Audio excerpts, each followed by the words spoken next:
Ladies and gentlemen, distinguished gathering,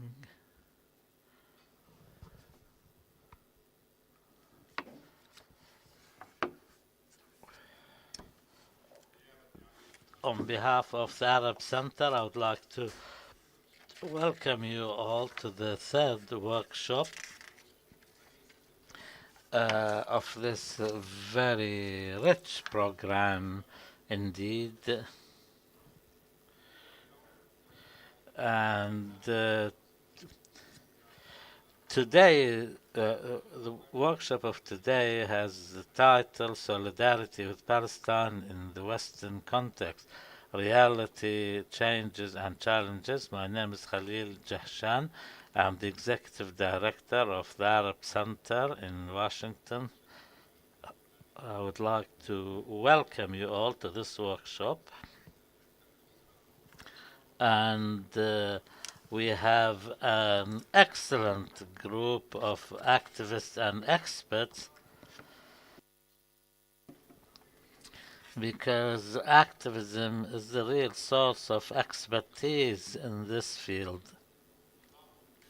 When we talk about solidarity, especially when it comes to the Palestinian cause, we have to ask and expect from our panelists to give us answers to some of the questions. First of all, the word reality in the title.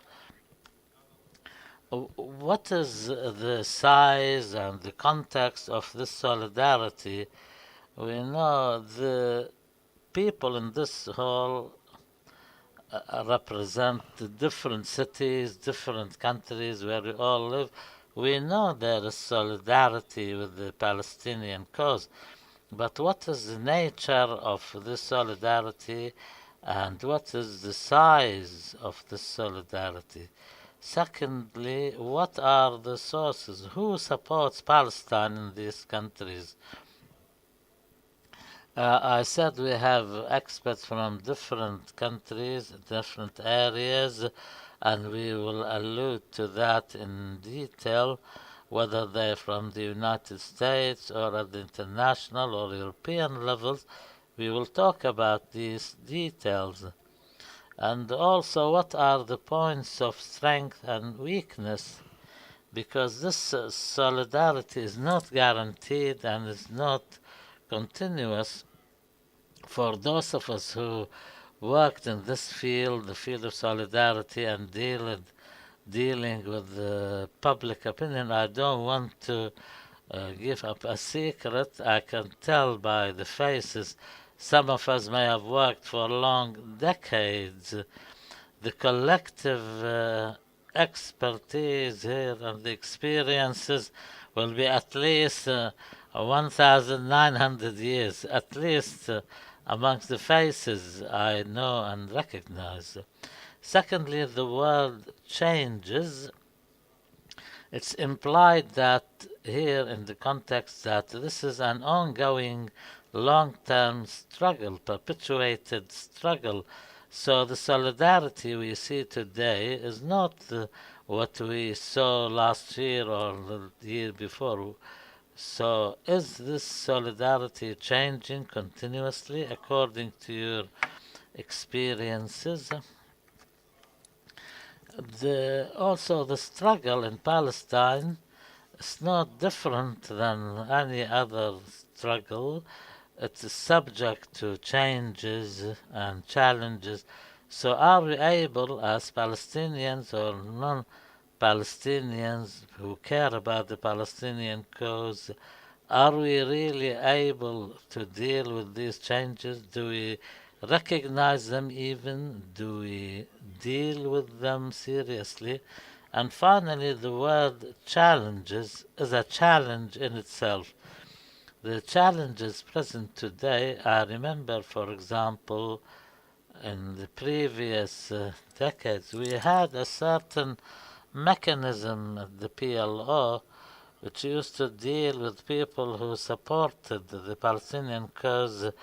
throughout the world. In the absence of such organizations, who should bear the responsibility of solidarity? The solidarity needs a Palestinian dimension. Anna, from my long experience of working in the United States, when I used to ask, what do you want from us as Palestinian? Who was to answer in the absence of such an organization? If there is any weakness in the areas you represent, if there is any weakness in the solidarity, is it due to the lack of presence of a qualified Palestinian organization? Do you want a state? Do you want liberation? Do you want a state? Do you want a statelet? Will you accept a limited solution? There are many big questions politically, and some of them have been alluded to in this forum, some have not. So, therefore, we uh, beg of the panelists and added to their own experiences to link them to these questions so that we can reach some common conclusions. The panelists,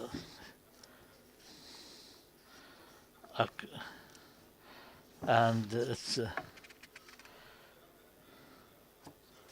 we start with Osama Abuirshaid. Osama is the executive director of Americans for Justice in Palestine. Is a very well-known face in the United States.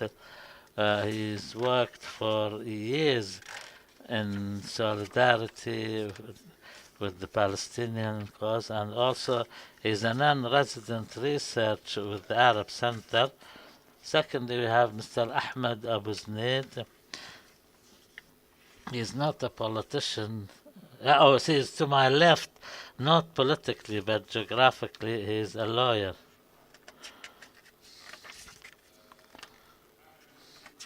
He resides in Florida, and he is a director of a documentary about Palestine, and he's also the executive director of the USCBR in the United States. And to my right, Malia Bouattia.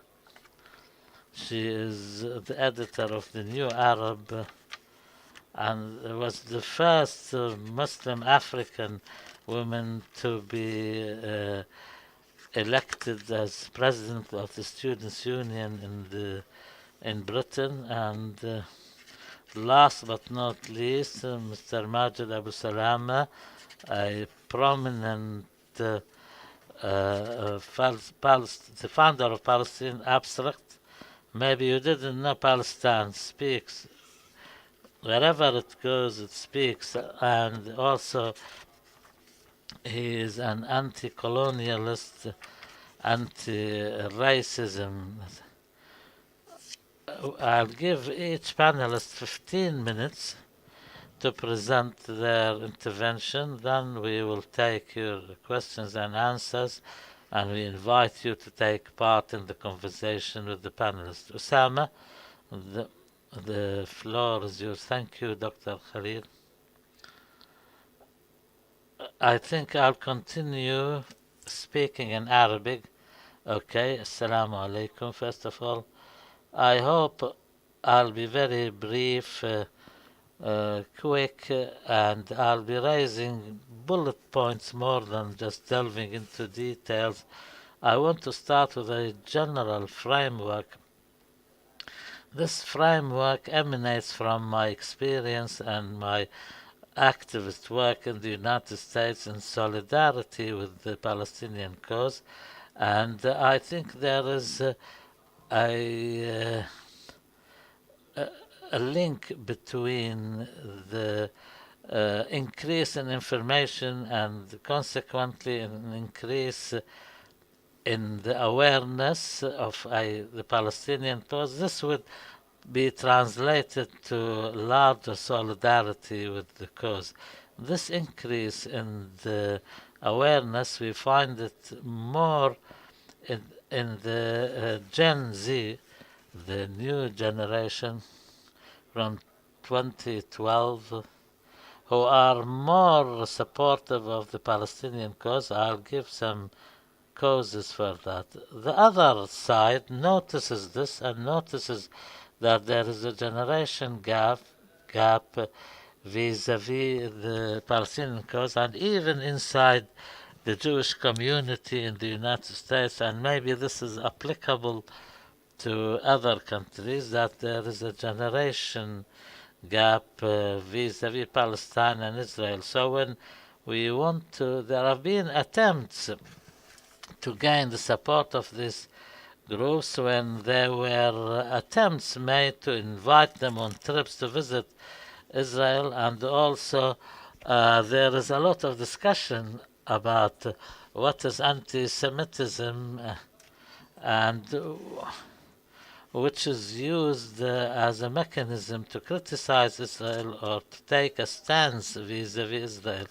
So what I want to do here now is instead of just focusing on challenges, I'll talk about the opportunities too. The challenges are known, we will mention some, but the opportunities are what we should invest in. And in the absence of a Palestinian national project, we do not have the necessary potential to utilize what is possible out there. If we had this ability, the reality of the Palestinian cause would have been different. But in the absence of this ability, and we see now that the young resistors are taking decisions on in independence of the Palestinian Authority and the Palestinian factions,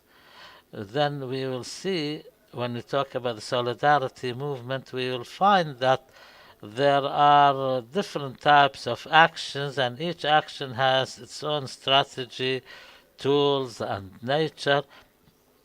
And these projects are depleting the Zionist project because this project is not inclusive to Palestine or the area, but it is a multifaceted, multi-layered project, and this gives us an incentive as Palestinians that when we see there is a rise and ascendance of the solidarity movement, if this was coupled with a common vision or local visions, this would be able to counteract the Zionist project, and we see some fruits of this that we did not expect 10, 15 years ago.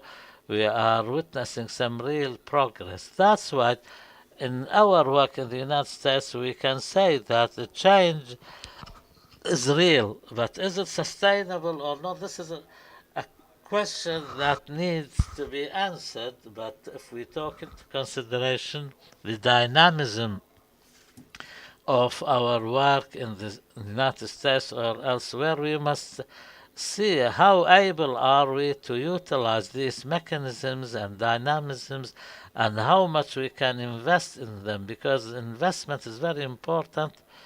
I will not stop at each detail, but from my experience I can say that one of the obstacles that we face in the United States, we have to overcome the resentment among the American Palestinian community to convince them that working for America has different conditions, tools, and nature than what we're talking about in Palestine, Jordan, or even in Britain, because American reality is different, and each country has its own peculiarities.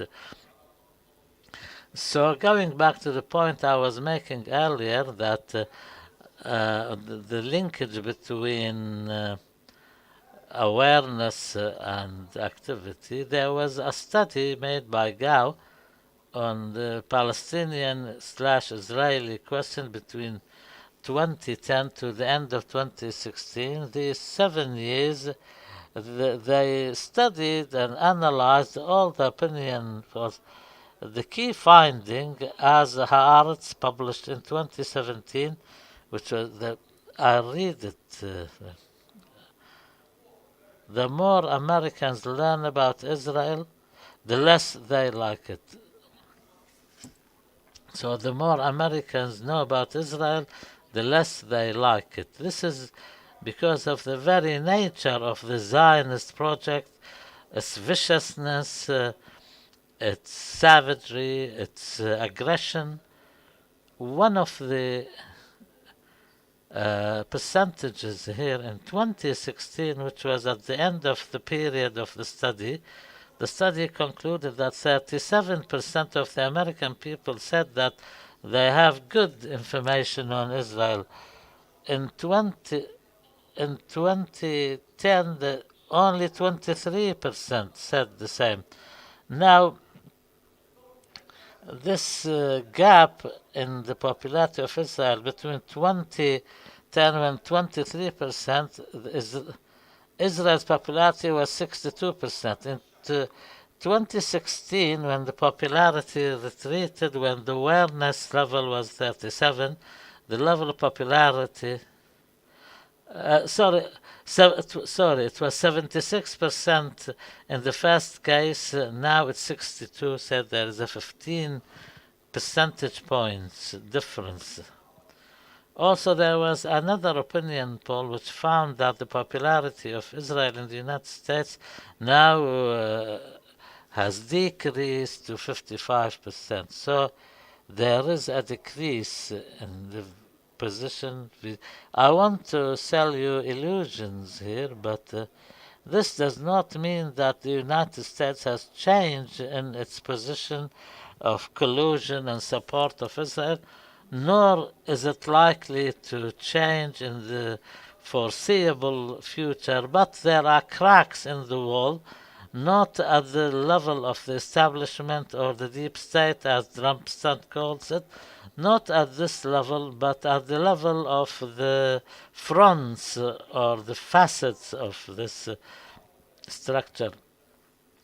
For example, we see within the Congress there is a decrease in the support, like amongst the liberals or progressives. I don't want to go through percentages because I don't have time. Also, there is a level of disgruntlement. There is a generation gap, as we said, and these generations have their own approaches.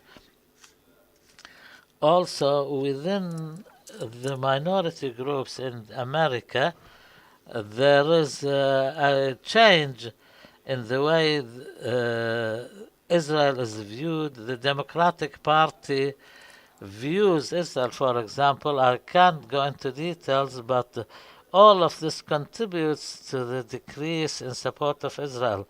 In the aggression on Gaza in 2021, we saw that Biden's position was supportive of Israel, but in the last conversation he held with the Israeli leadership, said that you are losing the support of the Democrats, because he felt the pressure from the grassroots of the Democratic Party. I think Dr. Shibli, if he was here, he would talk about what Maryland University did to show that there is a gap between the grassroots of the Democratic Party and their higher level officials. So therefore there was a pressure. That's why Biden said to them, Israel cannot expect to enjoy the same level of support because of these changes in the Congress, but there is a continuation resolution, and also another matters relating to the budget, which they stopped, and then the Republicans and Democrats got together and they went back to the replenishment of the Iron Dome and other things.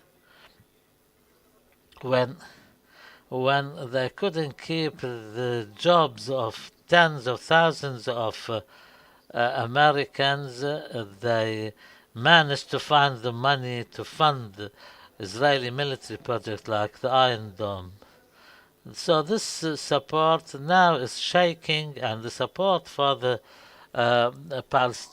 Palestine is the PDS as a good example. Richard Falk, who was the coordinator of the United Nations in the occupied Palestinian territories in 1967, said that Israel is losing the war of ideas. Then he used the model of South Africa, and he said that South Africa, which looked as if the apartheid system, despite what appears to have an absolute control of the apartheid over the vast majority of the black population, but in fact this very regime was due to internal pressures or outside pressures was losing control. So that's why Israel, when there is a delegitimization of Israel, similarly to what happened to the apartheid, when you talked about the Jewish state, they use mechanisms to stop any criticism of Israel.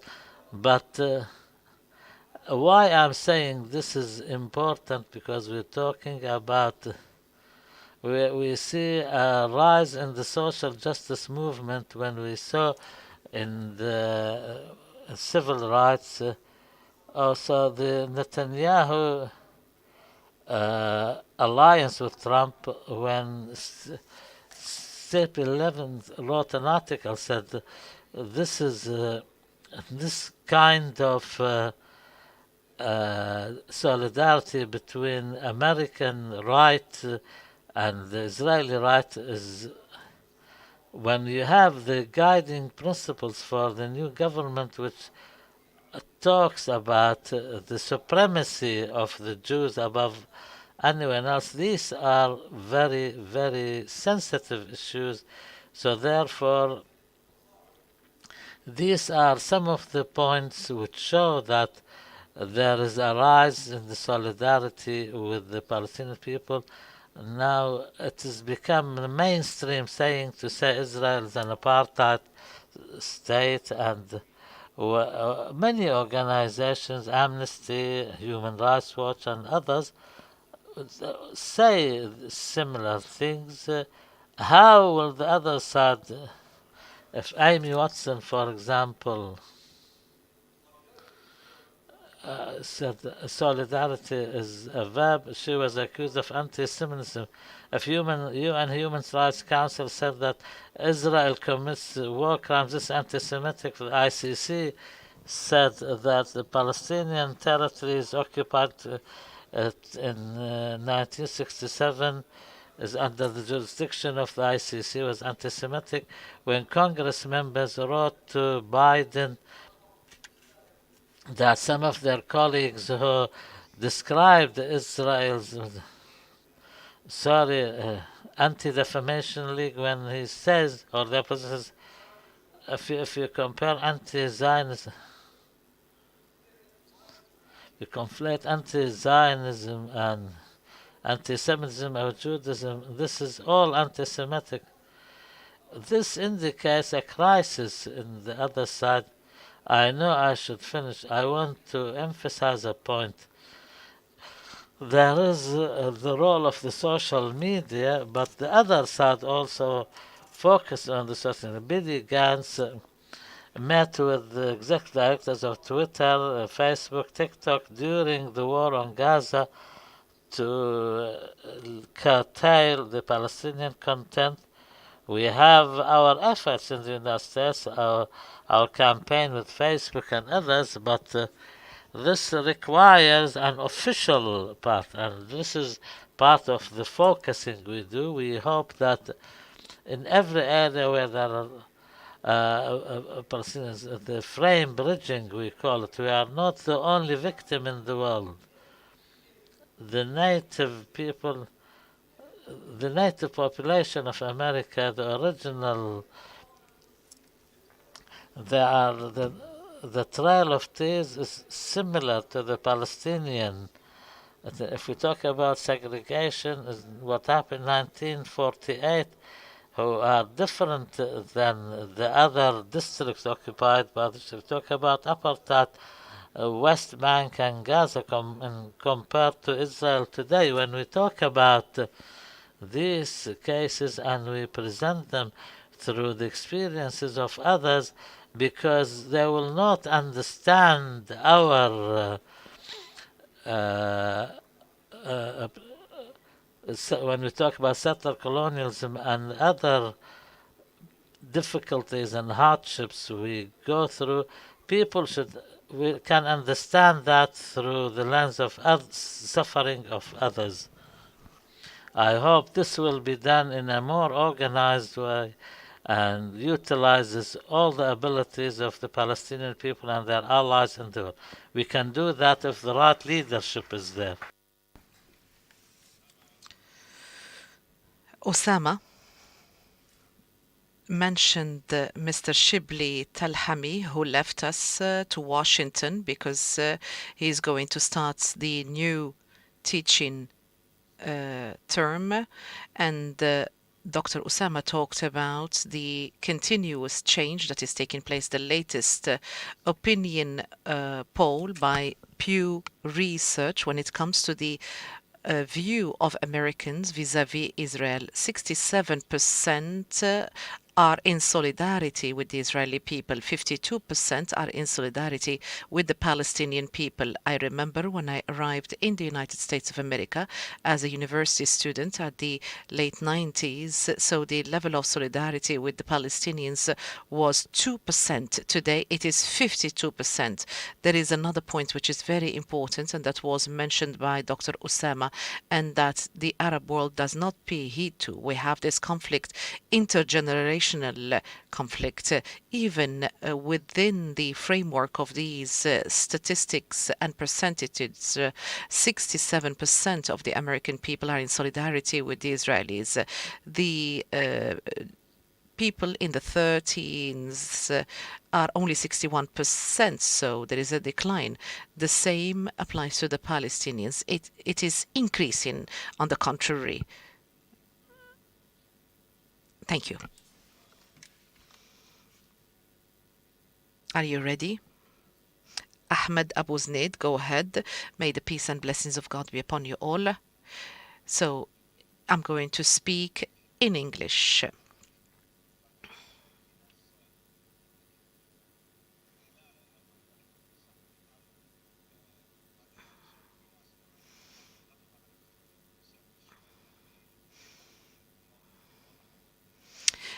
So I see that some of you are feeling sleepy. It is clear that you have had منسف.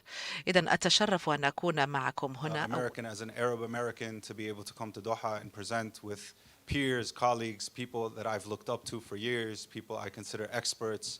It's truly an honor, so thank you for giving me this space and opportunity to talk a little bit about our work in the United States. The United States Campaign for Palestinian Rights was created with one mission in mind, and it is to end all military and financial support of the apartheid state of Israel. We'll give folks a moment to get the translation. Which channel should they? You'll figure it out. So, the title of this panel was Reality, Changes, and Challenges. So I'll speak a little bit of each. But before I get into that, since it's also discussing solidarity, I have a definition that I'd like to read. Because in order to understand solidarity, we have to define it, we have to live and breathe it. And so the definition that I like to use is actually by an indigenous activist in Australia named Lilla Watson. And Lilla said, "If you have come here to help me, you are wasting your time. But if you have come because your liberation is bound up with mine, then let us work together." And that's the solidarity that we're working with in the United States. That's the solidarity that's driving the impact and the changes that folks were referencing in these polls. So the reality, the United States is a settler colonial state, not too different from the state of Israel. Native people were driven off their land, massacred, and given little rights and self-determination with which to dictate their homeland. The foreign policy in the United States is driven by imperialism and the military-industrial complex. There's big bucks, a lot of money to be made in bombing and occupying other countries, and the United States does that better than anyone. The United States has a wicked history as it relates to Native Americans, Chicanos, Black Americans, and more. But on the bright side, we have some fundamental rights: the right to protest, the freedom of speech, and of course, as Palestinians, these rights are under attack. For Black Americans, these rights are under attack. So we have to acknowledge, while these rights do exist, they're constantly under attack. So to discuss some of the changes that we've seen, and you've heard some of this discussed via the polls that were mentioned and some of the advancements we've made in Congress. But what I'd like to say first and foremost is this was because of a multi-generational approach to activism. And so sitting here with peers that have been dedicating their lives to this cause in the US for decades, knowing folks like my father and others who have been dedicating their lives to this cause for decades, allows for us to stand on their shoulders and make the advancements that we're seeing today. So this generation cannot take all of the credit for what we're seeing, but we are a driving force with what we're seeing. I would like to highlight a particular period of time beginning around 2012, after the murder of Trayvon Martin, a young black boy in Sanford, Florida, by a white supremacist named George Zimmerman. We saw a bit of a great awakening in the United States. Now, of course, as I just mentioned, the United States has been a racist country. It has been a fascist country for many peoples. But in 2012, there was somewhat of a great awakening. And I see Professor Michael Fischbach in the back. I've really appreciated his text, Black Power in Palestine, because it talks about a period around 1967. After the 1967 war, it was somewhat of an awakening for leftist and black and minority communities in the United States to be able to understand that Israel is an occupier. Israel is not the small, victim Jewish state in a sea of violence. Israel is an occupier. Israel is an apartheid regime. And in 1967, people began to notice this. And similarly, in 2012, with the growth of the Black Lives Matter movement, the movement for Black lives, not only was there an awakening domestically as it relates to racism and policing and what Black Americans and undocumented immigrants were dealing with on a daily basis, this was also a moment of awakening in regards to Palestine. So delegations of Black Americans, Indigenous Americans, and Latino Americans to Palestine began to be accepted in the mainstream. And a couple of highlights that I'd like to mention within this time period. In the summer of 2014, the Israelis conducted Operation Protective Edge. In that summer, they murdered over 2,000 Palestinians, over 500 children. And President Obama would go up in his press conferences and defend Israel's right to defend itself. But 1 month later, in Ferguson, Missouri, a young black man named Michael Brown was gunned down in the streets of Missouri by a racist police force. A racist police force, by the way, that had also trained in Israel. Many of the police forces in the United States that are most racist, most aggressive, have done training in Israel. And I want to make a point. I'm not alleging that US police forces learned racism from the state of Israel. I'm not alleging that they learned police brutality from the state of Israel. What I'm saying is, if you have a police force that already has issues with racism and police brutality, the last thing you should do is go train with an occupying apartheid force. So, in 2014, when we saw these uprisings in Ferguson, what we noticed was a very organic development of solidarity. If you were to go to the streets of Ferguson in that time, you saw thousands of Black Americans in the streets fighting for justice for Mike Brown. But what you also would notice was that Black Americans were walking with one hand holding the Pan-African flag and another hand holding up the Palestinian flag. There were Palestinian protesters also on the forefront. I want to lift up one of our dear brothers. His name was Bassem Masri. He is no longer with us, Allah yarhamu, but he was one of the activists on the front line of Ferguson. And so what we began to see was a very organic development. One other instance to drive the impact of this organic solidarity was when Black Americans were in the streets in Ferguson, being shot at with tear gas that was manufactured in the United States, but also utilized in the occupied territories. A dear friend of mine, and many of you may know her work, Malia Bouattia, from the West Bank, was tweeting, using Twitter, to communicate to Black Americans that they should run away from the wind, that they should wash their eyes out with certain materials, certain ways to counter the tear gas. So this was a moment where Black Americans were looking for solidarity, not just in the streets, but with how to deal with these occupying forces. They saw themselves as being occupied. And so this conversation was happening very organically in this time period, and we have to make sure we note that. Another flashpoint was during the unveiling of the Iran deal. President Obama was particularly proud of this deal because he saw it as keeping us, as the United States, away from trending towards war. But Prime Minister at the time, Benjamin Netanyahu, came to the US Congress and spoke before the US Congress against sitting US President Barack Obama's Iran policy. Now, I don't expect for the Democrats to immediately take up the Palestinian cause, but what you noticed was for the Congressional Black Caucus, for Black members of Congress, they saw this as immensely disrespectful. For us to have the first Black president in the United States of America, and for the Prime Minister of Israel to feel comfortable enough coming to Congress to speak against his policy, this was a disrespect that they were not going to soon forget. So, we began to see over this period Palestine becoming a part of not just the progressive spaces, but spaces that they used to be forbidden from, what we've known as progressives except for Palestine. The space in Congress is something that, as Osama was saying, you would have never expected certain positions, certain statements to be made on the House floor in the US Congress, but we were seeing that. One other important point was during this period of time, a Black academic professor named Kimberly Crenshaw began to crystallize this idea of intersectionality. And people talk about intersections all the time.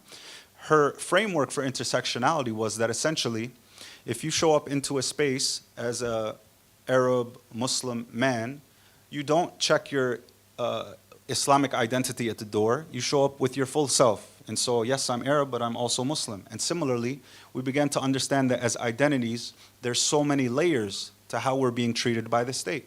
And so people not only began to understand that, Black, Muslim, Arab, Muslim, all these different identities impact how the state views us, but it allowed for us also to recognize that there are oppressive regimes, oppressive systems that are keeping us all at bay. So we saw a shift in the public narrative. Osama talked about social media. So social media was a huge breakthrough, not just for Black Americans in Ferguson, but for the Palestinian movement, because we knew we're not going to get the spotlight on MSNBC, on CNN, on these traditional networks. And so for us as activists, as grassroots activists, the ability to utilize social media, just like Malia Bouattia did, to communicate directly with people across boundaries, across borders, but also to share our direct experience, our voice, was incredibly impactful. And, I talked about 2012, 2014, but I also want to note that last May and June, 2021, May and June, during the uprisings, we saw immense support for Palestinians across the world, not just in the United States, but across the globe, and that could not have happened without social media. So those are some of the changes we've seen. I'll try to talk a little bit about the challenges with the remaining time that I have. How much time do I have? 4 minutes. Great, perfect. So the Israeli lobby institutions, you all can read texts about the Israeli lobby, really powerful institutions backed with a lot of money, but you may not know that the greatest amount of lobbyists and advocates for this pro-Israel lobby are in fact evangelicals. It is not Jewish Americans that make up the majority here. It is evangelicals that, of course, have a Judeo-Christian type of dedication because of religious purposes. to the state of Israel, and this is important to note. We also need to know that we're challenged by the status quo. So the system has been in place for some time. The support of Israel has been in place for some time. Every US presidential election, every single candidate has to go into the debates or into their talking points about how much they support the state of Israel. And this isn't just for presidential campaigns. This is members of Congress. This is even state-level representatives. So we know that the status quo has been against us for some time. I want to note one of the bigger challenges and most recent challenges was something that Professor and Dr. Yusuf Munayyer presented about yesterday. And he coined it the Israeli Repression Network. And this is an important framework for us to understand that Israel, as I learned in law school, this is a tactic in law school, sometimes lawyers will throw every single thing at the wall, like you throw spaghetti at the wall, and you see what sticks. And that's what Israel does with these lawfare tactics. They have lawsuits, just like the lawsuit that right now my organization has been facing, and they're alleging that because we supported the Great March of Return, that somehow we provided material support to terrorism. But there's also anti-BDS laws. If BDS was not effective, they would not be trying to make it illegal in every single state in the United States of America. Also, Osama touched on anti-Semitism. That is one of the worst, most crippling allegations you can face in the United States of America. And so right now they're promoting definitions of anti-Semitism, like the IHRA definition, which conflate criticism of the state of Israel or opposition to the legitimacy of the state of Israel as anti-Semitic. I'll wrap with a couple of smaller points. Divisiveness in the movement. You know, I think folks talked about no central institution to represent us. That's true. But also the institutions that we do have, we need to be much better collaborators. So I'm really grateful that, you know, at AMP we work with very closely. Jewish Voice for Peace we work with very closely. But we need to do better. And I'll also note that Islamophobia and anti-Palestinian racism is extremely, extremely key in how people approach this issue.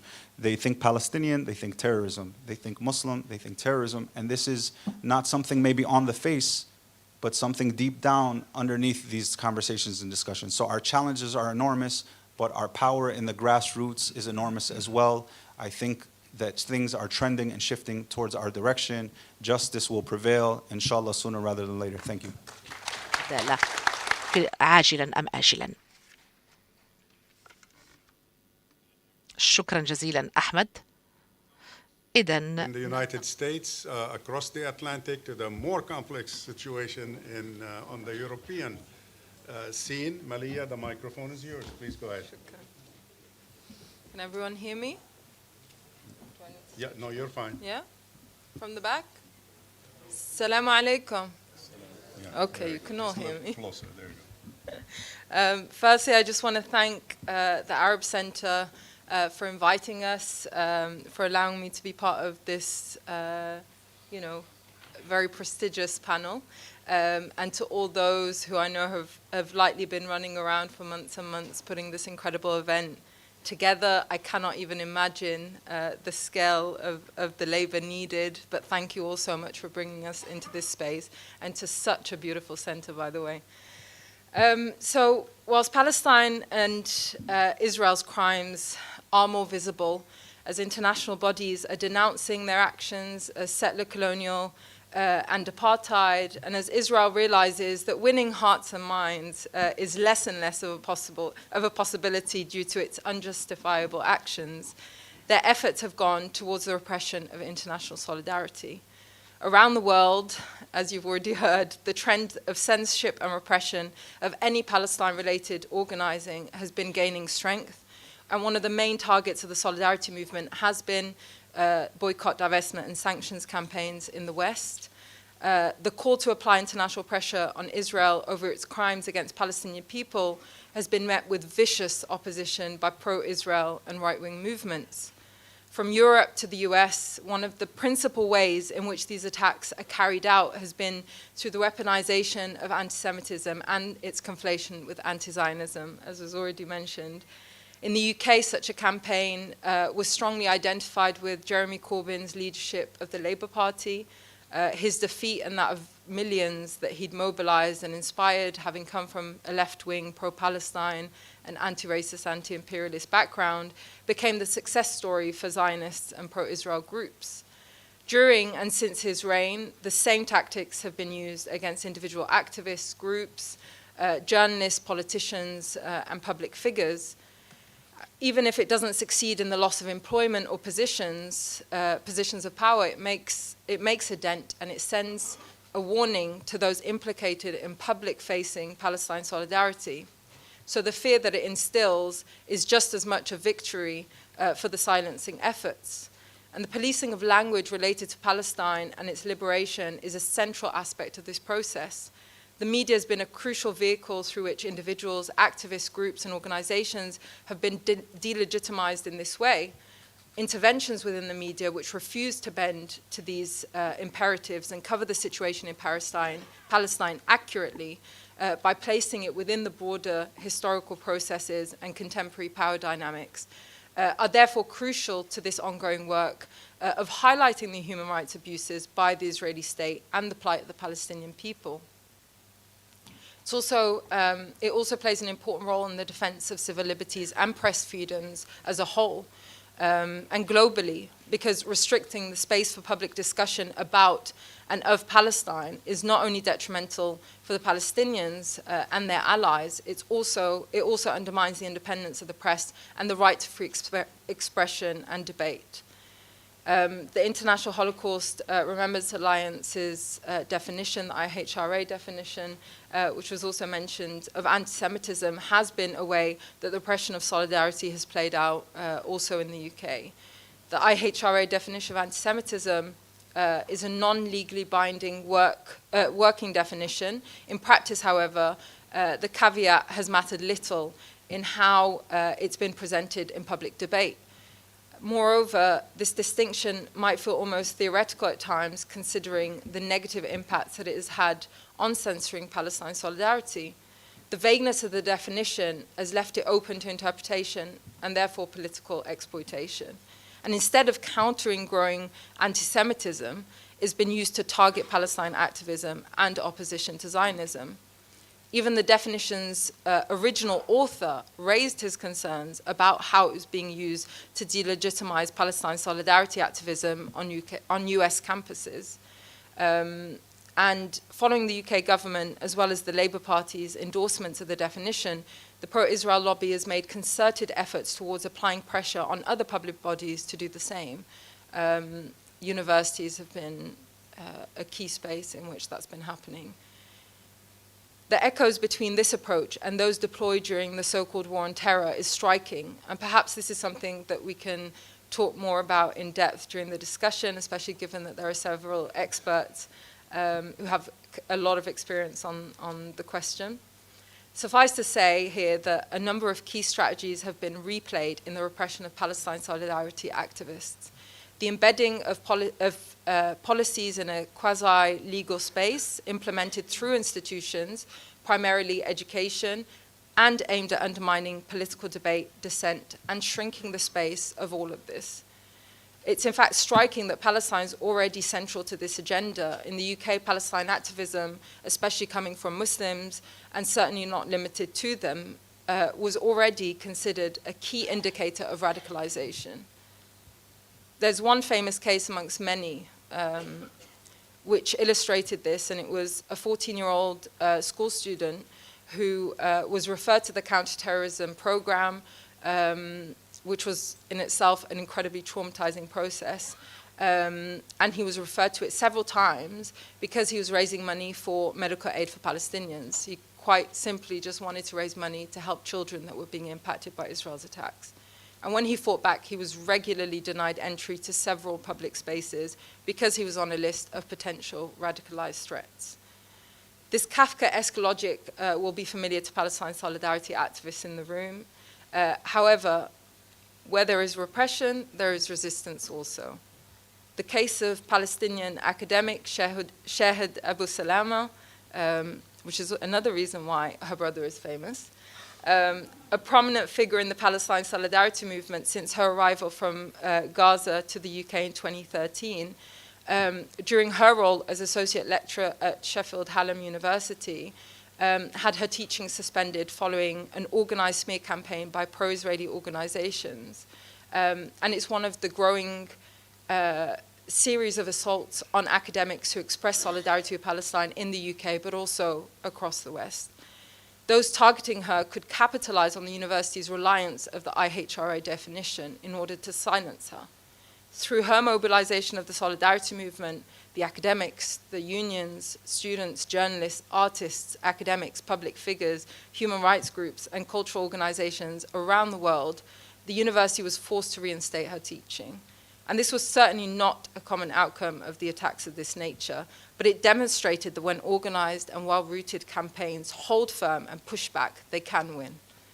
Her campaign reinforced the need to organize collectively on this issue because it's not likely to go away anytime soon. She wasn't the first to be targeted, and unfortunately, she won't be the last, as we've recently seen with the academic Lara Sheehy at George Washington University.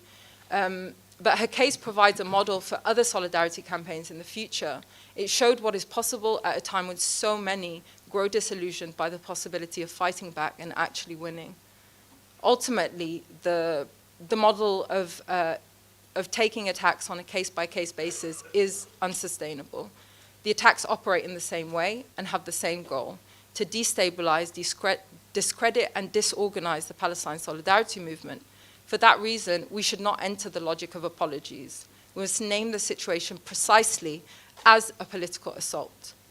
And finally, I'd just like to stress the organizational need to set up national and international networks of activists that can replicate the approach of building mass pressure through a broad, vibrant, and apologetic coalition across the board every single time another Palestine Solidarity campaigner or campaign is targeted by pro-Israeli organizations. Because this would undermine the fragmentation that these attacks generate and avoid the mistakes that we've made in the past, in which people pick and choose who to rally around. Not to mention that such a network would relieve the overwhelming sense of isolation that those in the eye of the storm face during these periods of overwhelming pressure and uncertainty. The only way to respond what is an organized and well-oiled system of repression of Palestine activists is by highlighting that this is exactly what they are and taking them on collectively. We cannot afford to leave anyone behind. In closing, let me just say that our struggle cannot only be defensive. We cannot be forced into responding only to smears and repression, but must continue to keep our political purpose firmly in focus. Passing BDS policies in our workplaces, unions, educational spaces, organizing solidarity with the Palestinian struggle for liberation and return, and occupying public spaces as much as possible. And let me leave you with the example of Palestine Action, which is a direct action group that has been targeting Elbit Systems in the UK for the last few years. Elbit Systems, as many of you probably know, is an Israeli weapons company that not only field tests its weapons on Palestinians, but also exports its killing machine across the world. Activists have occupied factories, shutting them down, and refusing to normalize their presence in Britain. Their occupations then led to solidarity demonstrations. Firefighters' unions refused to participate in the evictions in support of their actions, and offensive legal defenses in the courts, playing on the company's refusal to discuss the material outcomes of their business ventures. Palestine Action has been so effective that it's gone beyond blocking weapon production over the short term to Elbit losing over £280 million worth of contracts, including with the UK Ministry of Defence, and the company shutting down one of its factories as well as its London headquarters. And for a company that doesn't wish to be in the limelight at all, they've faced considerable reputational damage. The strategy of occupation is, of course, not the only one, but what these examples show is that where we avoid being boxed in a corner by smears and public denunciation campaigns, victories remain possible and indeed deeply necessary. Thank you very much. Thank you, Malia. Last but not least, Majed, you have 15 minutes. Please go ahead. Thank you. First, thank you very much for everybody who's been here. I'm actually struggling either to speak in Arabic or English because I'm normally in conferences in English, but I will try to do it in Arabic because it feels to me that a lot of people here would like to have it in Arabic. So شكرا للجميع. Thank you very much, all of you, to all the organizers, to everybody who participated in this event, all those who took the time and trouble to travel from near and far. And it's difficult after Ahmad and Osama and Malia. It's difficult to say something new, but what happens in Europe is very happens in very difficult circumstances, and the situation inside Palestine of division is reflected in the Palestinian communities. Like in Palestine, there is Hamas, Fatah, Jabha, and Dahalan. They transported all of that into Europe. This is something really of something tragic. I not just in Germany. I travel in other European countries. I'm not talking about the generation of the youth, but the previous generation. Secondly, in Europe, Germany, of course, is the strongest European country and plays a major role in the European Parliament, and the number of seats they occupy with Sweden and Austria, and our ability to use the German language is because the knowledge we have is very limited and the content is very limited. It's not like Britain or the United States when the common language is English. As a community, when we talk about Germany as a situation, I think people do not realize that Germany has the biggest Palestinian community in Europe. In Berlin alone, there is over 100,000. You, you have the Palestinians with Israeli passport, Palestinians with Jordanian passport. So we are really a formidable force. But the Germans, they do not look at the Palestinians as stateless. They recognize us as an unrecognized nation. They are not worried how big the Palestinians see themselves, organize themselves. They want to control the Palestinians and keep them within certain bounds and limits. In Germany, the Palestinians feel that some sort of an isolation, because Germany is a big country. The community have whether deculturalized or depoliticized Palestine. For example, the community organize themselves, for example, through the occasions of the Eid festival, Ramadan, but they want to organize that into political activity. And also the anti-Palestinian racism should be combated, and it's felt at various levels. And for example, the Zionist lobby, the police, your ID, the injustice which took place in Palestine, but people view Palestinians through the Munich attack, and there is a state of fear. Personally, I worked in main countries. I never saw the amount of fear and also the amount of exploitation which is present in Germany. So therefore the challenges, because of the division amongst communities, the way they operate, the struggle because of the language, and also the struggle because of the continued practices, injustices. This makes the Palestinians unable to move. I want to go back a little bit in history. The Germans were amongst the first missionaries in 1870. They went to the Templars, as they were called. Before the Zionists, they thought about Palestine. The Germans went there to prepare for a state because so that the Jewish people can come and occupy them. The missionaries came for the same purpose.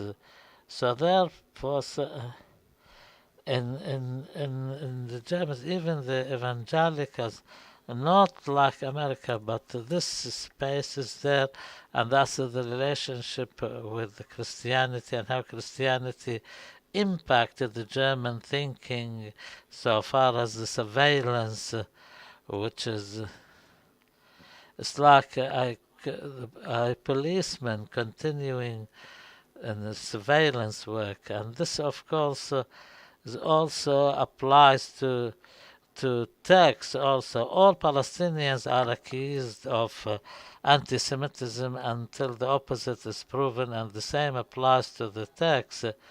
Anybody, people of color, blacks,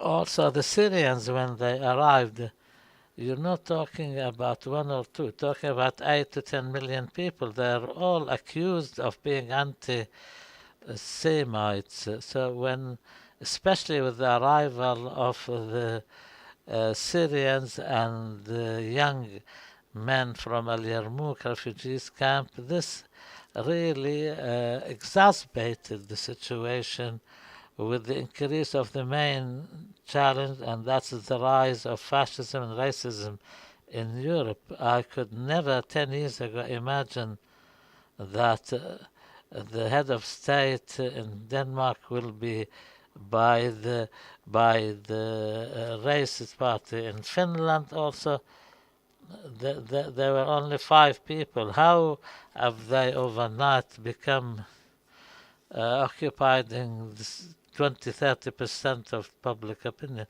Also in Germany, the AfD is the German alternative party, which all of this has pushed the generation which suffered the trauma from their parents to wake up to see what's happening.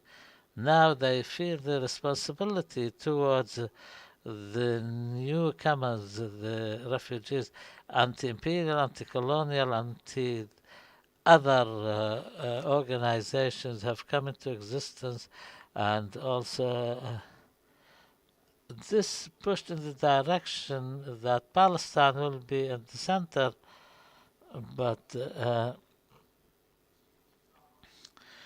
for example, we needed to work with the anti-imperialists, with the anti-racists, with the Kurds, with the Syrians who arrived. So the responsibility is bigger now, but what is nice about this is that this generation, the new generation, is aware that also the previous generation did a lot, exerted a lot of effort, but they took some space from the previous generation, but they started organizing themselves differently now as a generation on their own, and they managed to do certain things in Germany. Like, for example, in the Labour Party, the Labour Day is one of the most important celebrations in Germany. I've been in Germany for 12 years. I could never imagine that on Labour's Day we will find marches for Palestine. So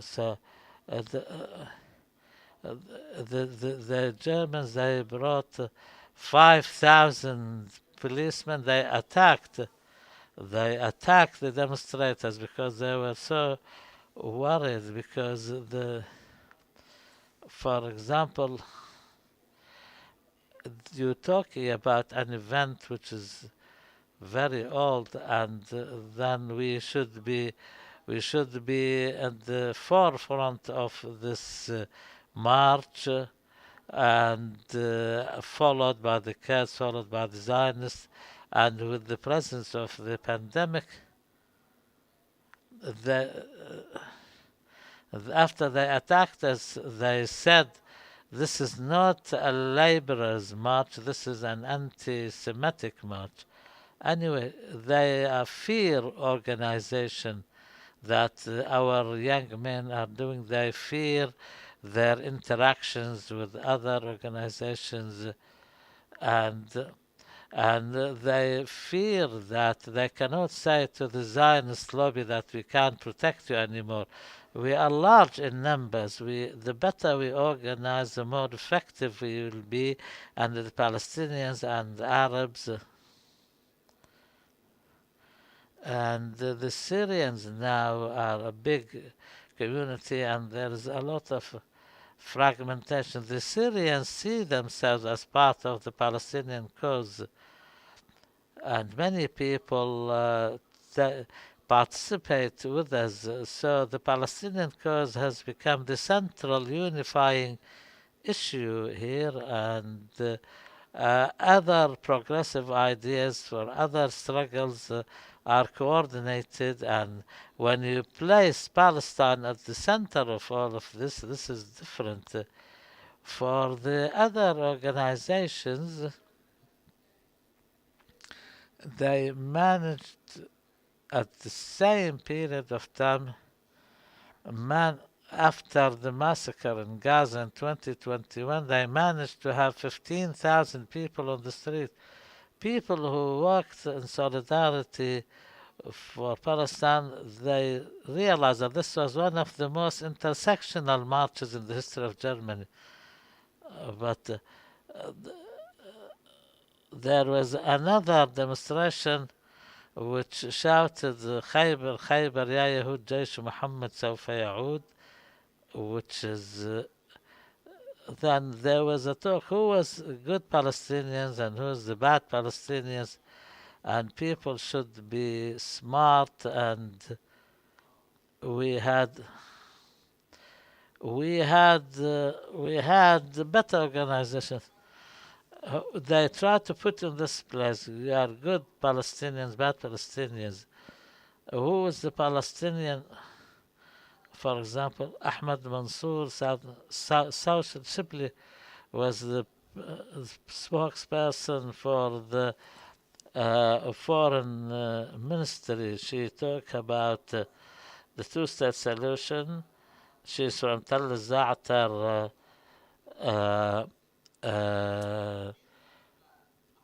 Ahmad Mansour, so far as I'm concerned, he's the biggest enemy of Palestine. Ahmad Mansour, for those who do not know him, he's from the 1948. He studies psychology from my hometown. I'm sorry.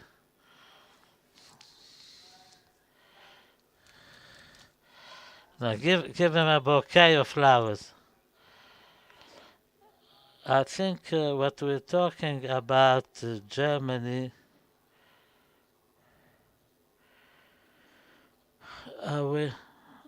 when we talk about one state or two state solution, I'm not. I see myself with everywhere from Iran to Morocco, but this man on his own, he is the official spokesperson for the German Alternative Party. His spokesperson, Deutsche Welle, fired about 15, and they investigated every Palestinian and Arab. This is not something simple. Ahmad Mansour was behind all of this.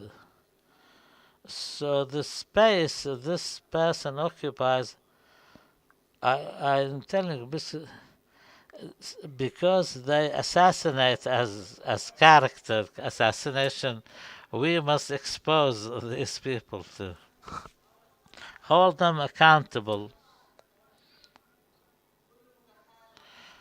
You know, I'm talking about intersections of the oppressed.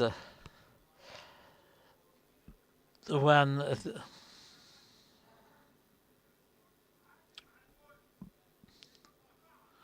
we can't we we can't hear the gentleman without a microphone.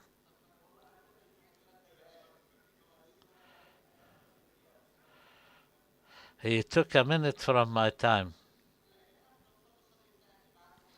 What I want to arrive at is, after I told you about how the police deals with the Palestinians, which is anti-imperialism, anti-colonialism, anti-capitalism, I write that like there is an apartheid occupation in the occupied territories. Germany is an extension of that, because the space they place the Palestinians with our Arab and Islamic, humanistic and justice dimensions, Germany controls all of that.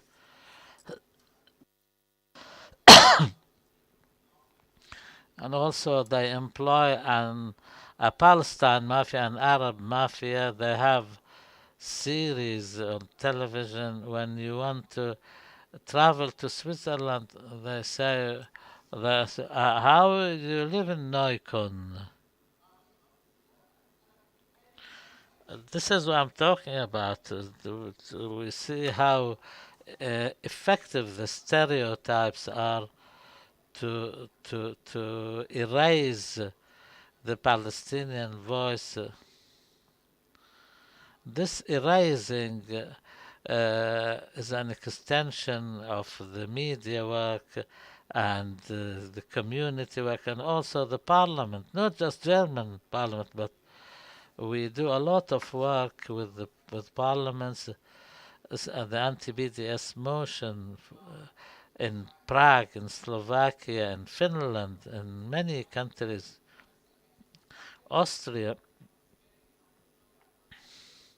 All these countries pass the courts when we won.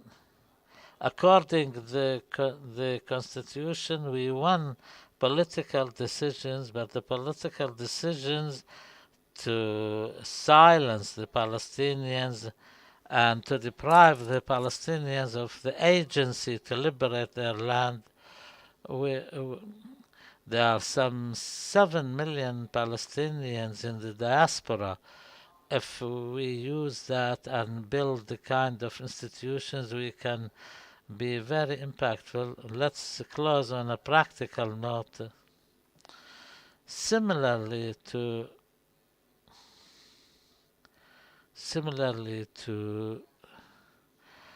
the fascism and new Nazism, who are just expanding and they're well financed, there are also other political groupings which are organizing.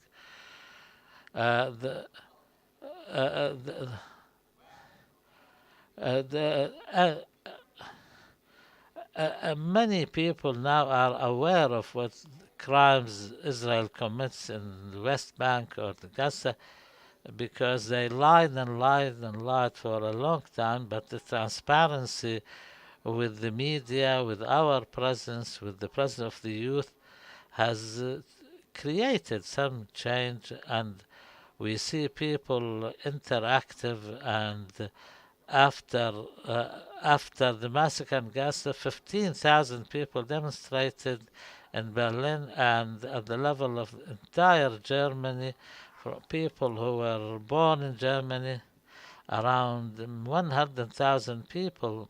They were mostly They were not Germans mostly, but some are, but they are similar to us people who suffered injustices, and they are victims, and they are the peoples with whom we interact and interchange and intersect, and they suffer like us, they are victims like us. They give us the space and we give them the space. So we hope to continue in this.